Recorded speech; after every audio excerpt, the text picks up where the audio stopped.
Alright, so we have the Three of Wands. So this can be someone who's at a distant, and they might be making like plans, and they might be like feeling that the time is ticking.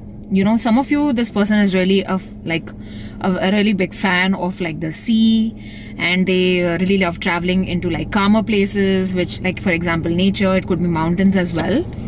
We have the Lovers card. Wow. So this person is really attracted to you. They do have like emotions. I feel like this person might be like wanting to take a break on, yeah, I said break, and we have the Four of Swords. So this person might be like wanting to take a break on like maybe they want to go out on a vacation. I feel that this person is losing sleep because they're really stressed, but I don't feel the stress is about the relationship, but I feel that this person is really planning on making like huge plans when it comes to the relationship, like maybe traveling, or like they want to go on a date. We have the Hermit in reverse. Some of you, this is a no contact situation.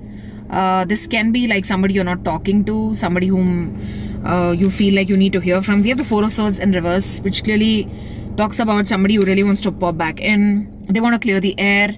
Also, I feel like if there is distance between the two of you, this person really wants to communicate. And yeah, I feel that this person is a real like nature lover. I can see like lot of water, a lot of greenery.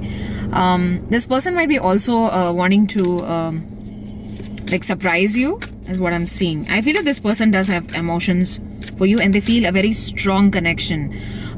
They feel a lot more calmer with you than they're alone, is what I hear.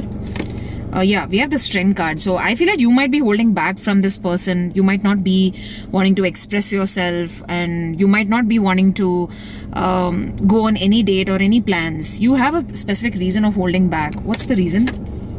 The High Priestess. So I feel like you're really wanting to be like, guys, seriously, I am on that verge of being zoned out. I think that you're also wanting to be zoned out, or you feel like you just want to zone out and not talk to anyone. And I feel like this person is wanting to say, knock knock, hello, I'm here, like, you know, don't forget me, like don't forget me, and don't forget our plans. So if this, yeah, I'm also hearing like if this person made plans last year, like, you know, we had plans, and then this person, you know, like freaked everything or fucked everything up, like they just cancelled all the plans.